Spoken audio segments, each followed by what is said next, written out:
Good evening student. Income tax के part 2 में ये हम इम्पोर्टेंट क्वेश्चन करने जा रहे हैं। पार्ट 2 इनकम टैक्स एक्ट के अंदर 2 मार्क्स के जो क्वेश्चन हम डिस्कस करते आ रहे हैं। तो हमारा नेक्स्ट क्वेश्चन है unabsorbed depreciation. It means section 32 subsection 2 में डिफाइन किया गया, refer to the portion of depreciation refer to the portion of depreciation that exceeds a company taxable income in a given financial year। कहता कि unobserved depreciation वो होता है, depreciation का वो पोर्शन जो कंपनी की टैक्सेबल इनकम से ज्यादा है गिवन फाइनेंशियल ईयर में। कहने का मीनिंग उसे हम राइट ऑफ नहीं कर पाए। The unobserved depreciation can be carry forward, इसे हम कैरी फॉरवर्ड कर सकते हैं इनडेफिनिट पीरियड के लिए, यानी कि उसे लंबे समय तक आप कैरी फॉरवर्ड कर सकते हैं अगर कंपनी में अगले कई सालों तक प्रॉफिट टैक्सेबल इनकम नहीं होती। इसके लिए किसी प्रकार की कोई टाइम सीमा नहीं है। आप सेट ऑफ कैरी फॉरवर्ड करते हो ना, जब उसमें किसी के लिए 4 ईयर का होता है, किसी के लिए 8 ईयर का होता है, तो इसके लिए इनडेफिनिट पीरियड है।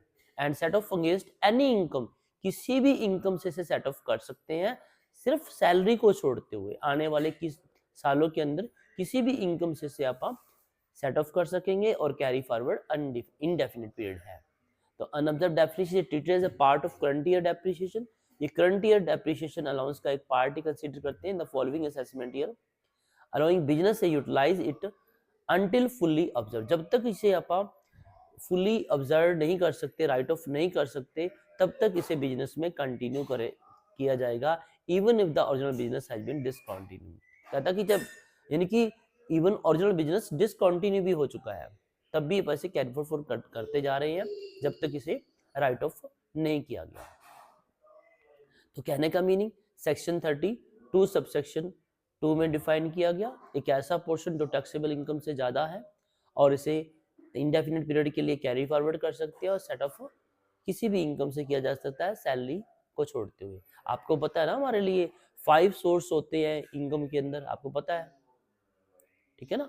5 सोर्सेज है, सैलरी इनकम हो गई, फिर आपकी हाउस प्रॉपर्टी की इनकम हो गई, फिर आपके पास आपको पता है कैपिटल गेन हो गया, एंड देन बिजनेस प्रोफेशन हो गया, और लास्ट में आपको पता है अदर सोर्स की इनकम। ठीक है, तो सैलरी को छोड़ते हुए अकेला इसको छोड़ दो, इसमें से आप राइट ऑफ नहीं कर सकते, बाकी सबसे आप राइट ऑफ कर सकते हो। ठीक है, हमारा जो नेक्स्ट क्वेश्चन है कोस्ट इन्फ्लेशन टैक्स इंडेक्स, तो it is defined under section 48। ये सेक्शन 48 में डिफाइन किया गया। It is used to adjust the purchase price of long term capital assets. जब आपने कैपिटल गेन निकालना होता है तो लॉन्ग टर्म कैपिटल एसेट का परचेज प्राइस एडजस्ट करने के लिए, ठीक है ना, आपने कोई एसेट 1950 में परचेज की और बेच रहे हो आप 2024 में, तो इसके इंडेक्स के हिसाब से उसकी परचेज प्राइस निकाला जाएगा when calculating capital gain tax. ठीक है, तो cost of acquisition find out करने के लिए हम ये कॉस्ट इन्फ्लेशन इंडेक्स का प्रयोग करते हैं। सेक्शन 48 में बताया गया to adjust the purchase price of long term capital assets. Central government क्या करती है इस कॉस्ट इन्फ्लेशन इंडेक्स के लिए, क्या करती है, ऑफिशियल गजट में नोटिफाई करती है, और ये 75% of average rise in consumer price index, ठीक है ना, जितना भी हमारा कंज्यूमर प्राइस इंडेक्स होता है उसका 75% एवरेज को कंसीडर करके बनाया जाता है। और ये कंज्यूमर प्राइस इंडेक्स किसका लेते हैं आप, अर्बन नॉन मैनुअल एम्प्लॉइज का, ये ऑफिशियल गजट में बताया जाता है। ठीक है, जैसे अभी अपन 2024-25 की बात करें फाइनेंशियल ईयर में, तो इतना सेट किया गया 363, which helps tax payer reduce their tax liability as per long term capital gain. जब आप लॉन्ग टर्म कैपिटल गेन निकालते हैं ना, तो उसके लिए अपने लॉन्ग टर्म कैपिटल गेन को रिड्यूस करने के लिए आप कॉस्ट इन्फ्लेशन इंडेक्स को प्रयोग करते हैं। तो स्टूडेंट ध्यान में नोट कीजिए आप, ये है क्या, जो आपने कैपिटल एसेट आप सेल कर रहे हो उसका परचेज प्राइस एडजस्ट करने के लिए आपको कॉस्ट इन्फ्लेशन इंडेक्स का प्रयोग करना है। और एक तो आप ये बता सकते हो कैसे कैलकुलेट होता है, दूसरा आप ये बता सकते हैं, आप एग्जांपल के रूप में बता सकते हो कि 2024-25 में कितना इंडेक्स सेटअप किया है गवर्नमेंट ने। ठीक है, तो ये आपका 2 मार्क्स का क्वेश्चन ये हो गया। थर्ड हमारे पास आता है live encashment. Live encashment section 10 sub section 10 AA में इनकम टैक्स एक्ट में बताया गया जितने भी हमारे गवर्नमेंट एम्प्लॉइज हैं उनके लिए जो भी at the time of retirement में जो भी लिव इनकैशमेंट अमाउंट मिलती है वो टैक्स एग्जम्प्ट है। And for non government employees होते हैं उनके लिए लिमिट है, ठीक है ना। गवर्नमेंट एम्प्लॉयज के लिए जितनी भी अमाउंट मिलेगी सारी की सारी टैक्स एग्जम्प्ट है।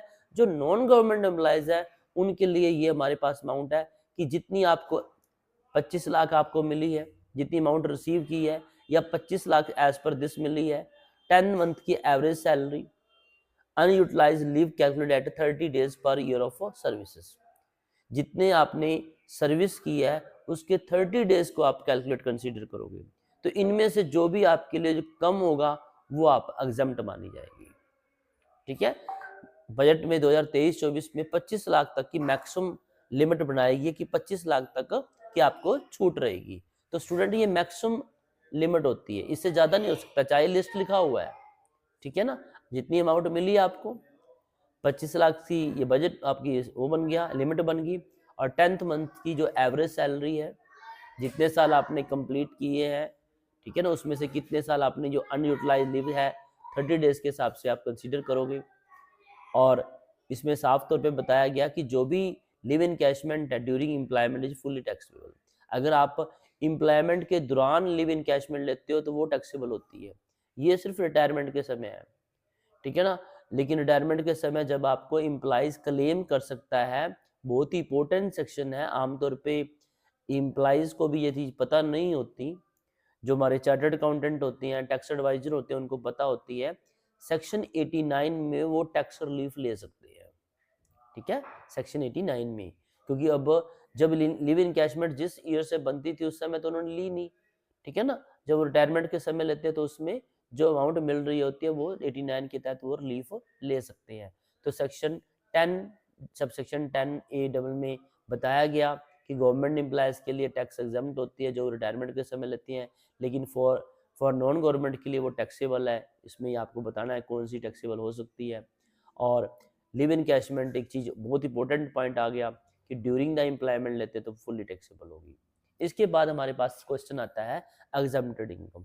स्टूडेंट एग्जम्प्टेड इनकम का क्वेश्चन तो आपको वैसे भी 10 मार्क्स का क्वेश्चन आएगा, और मेरी कोशिश रहेगी आपको ये 10 मार्क्स का क्वेश्चन मैं आपको करवाऊँ, मेरी ये कोशिश रहेगी। लेकिन आप फॉर द टाइम बिंग आप 2 मार्क्स के क्वेश्चन में ध्यान से करें कि सेक्शन 10 में बताया गया refer to income that is not subject to taxation, ऐसी इनकम जिस पर टैक्स नहीं लगाया जा सकता। जैसे कॉमन एग्जम्पशन है, एग्रीकल्चर इनकम है, सेक्शन 10A के अंदर आती है तो एग्जम्प्ट होती है। हाउस रेंट अलाउंस है under section 10 sub section 13A। Leave travel allowance है अंडर सेक्शन 10(5). तो ये फुल्ली एग्जम्प्ट तो नहीं होती लेकिन पार्शली एग्जम्प्टेड है। अदर एग्जम्पशन आपको लाइफ इंश्योरेंस पॉलिसी से संबंधित आ जाती है, ठीक है ना, सेक्शन 10 सब सेक्शन 10D के अंदर आएगी।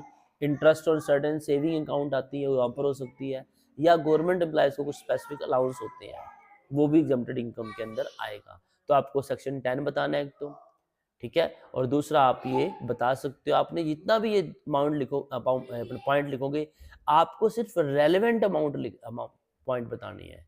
ऐसे नहीं है कि आपने सुना आपने बस लिख दिया कि सारे पॉइंट बताने, ऐसा बताने की आपको जरूरत नहीं रहेगी। तो स्टूडेंट ये थे हमारी ये सेकंड पार्ट के अंदर अनऑब्जर्व्ड डेप्रिसिएशन हो गया, कॉस्ट इन्फ्लेशन इंडेक्स हो गया, लिव इनकैशमेंट हो गया। तो आपको पता चल गया कि अनऑब्जर्व्ड डेप्रिसिएशन क्या है जिसे आपने राइट ऑफ नहीं किया, कॉस्ट इन्फ्लेशन टैक्स जो कैपिटल गेन के संबंधित हो गया हमारा पॉइंट, और ये लिव इनकैशमेंट जो है हमारी रिटायरमेंट के समय जो अपन लिव इनकैश करवा रहे हैं उस पर टैक्स लगेगा कि नहीं लगेगा, गवर्नमेंट एम्प्लॉयज के लिए टैक्स नहीं लगता, ठीक है। और ये हमारा एग्जम्प्टेड इनकम की पॉइंट आ गया। तो स्टूडेंट उम्मीद करता हूँ आप इन्हें अच्छी तरह करें और टाइम पे करें, ताकि एग्जाम टाइम में से रिपीट करेंगे आप तो आपको याद भी रह जाएगा। Thank you.